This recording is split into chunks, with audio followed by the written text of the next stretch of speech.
Okay, hello and welcome back to the Land Rover Toolbox videos. So, as I explained in one of our updates, we found this lovely vehicle in 2012. I had a good look at it. At the time, we didn't buy this vehicle, however, it was in mind to do a restoration on it. This is what it looked like in October, or the end of October, which was last week. And basically it has the 300 TDI lump, the chassis and the back tub. Originally it arrived at scrapyard with a hard top and then found itself with a soft top at some point. This we've dried out and stored for later use. She is not in exactly the best of condition either, but we made the decision to buy what was left and restore it, so she's now on the LRTV work bay, which happens to be the driveway outside my house, which is ideal for parking a vehicle. We've taken the engine out and put it under a cover for now.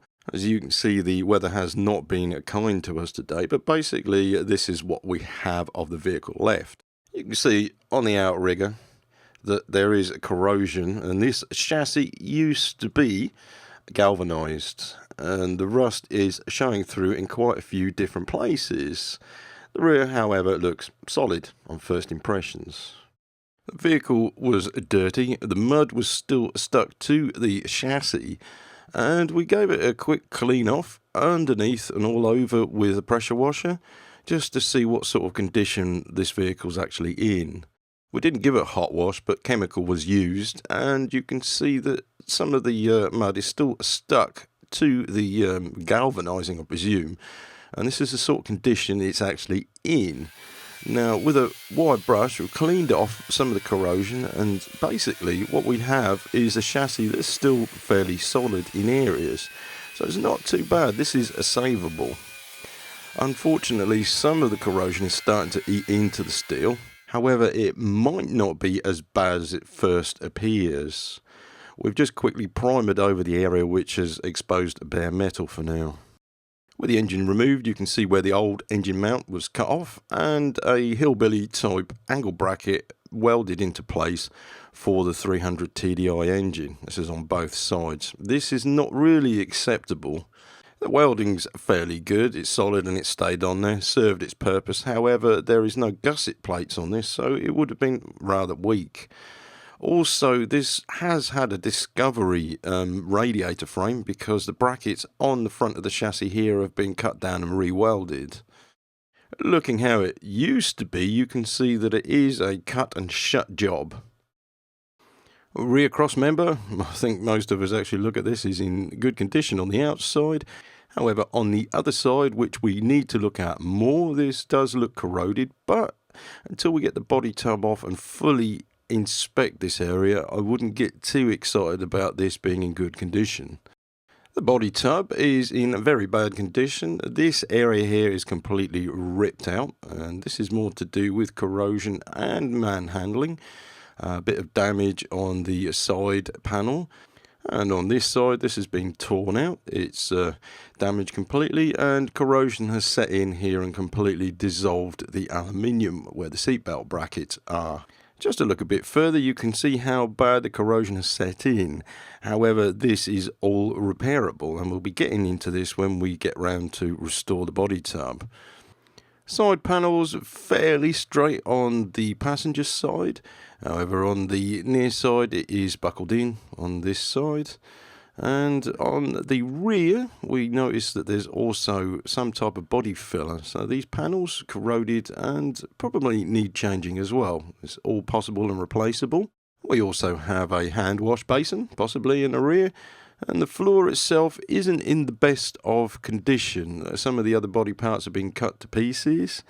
And looking at the floor, it's corroded and worn through. This will need replacing as well. To remove the body tub, we have a brace of bolts along the back on brackets. Some are captive and some are not. The ones that have rivets either side are captive nuts behind. You will need to disconnect the rear lighting loom completely to get it out the way before you remove the tub. You also have two bracings on the front to the bulkhead and to one either side to the side panels seen here. They need to be undone Filler neck and breather will need to be disconnected to get the body tub off, and a little hint here with some of the bolts, if you can get to them before you WD-40 them, take all the rust off the thread. They will come out very easily. Okay, it doesn't matter what type of penetrating fluid you use, if you don't clean the threads, the nut will get clogged up before you wind it off. Also, you can split nuts, and there's a funky little tool here, nut splitter. What you do is you split both sides of the nut and it will drop off. So I'll just quick demonstrate here. We've already split one side, split the other side, and basically all this is a chisel. But it's a handy tool if you treat it with respect and don't force it too much, otherwise it will break. But basically, there you go, nut is split and the bolt thread is still in good condition. Right, so the body tub we took off. It's a two-man job to lift it off and put it over, and the whole of the chassis is now exposed for inspection. As you can see here, mud has taken a good hold and it's rusting underneath. So this is the Karcher K4 pressure washer that I use. It hasn't got heat, but it generates a fair bit of pressure for pressure washing. Now what we're doing here is removing any loose mud and grit and any oils as well. This is over the chassis and the axles. Also, the body tub gets a fantastically good wash. Then we can check over exactly where the corrosion is underneath.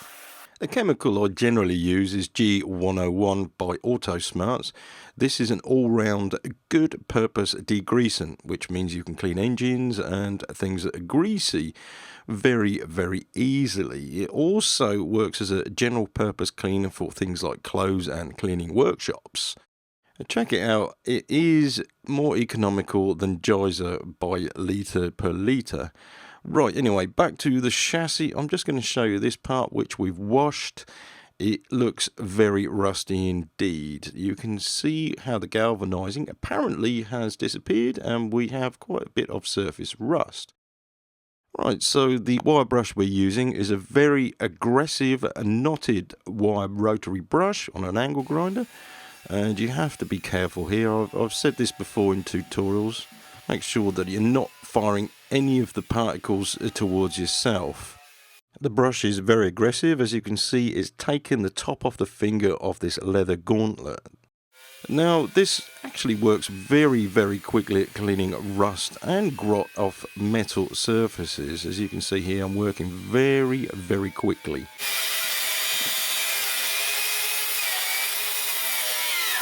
Impressions can be deceiving, and this outrigger we thought was completely gone actually wasn't too bad at all, and we think it's because the galvanizing has actually arrested the rust so far to keep it in good condition. You can see it's only pot marked, which is quite surprising for how it looked first of all.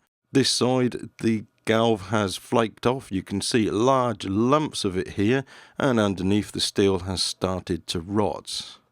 So again, with a wire brush, just a brief cleanup to see if there is any holes. This has turned out to be, again, not too bad. So we're looking pretty good here at the moment for having a chassis that's not bad.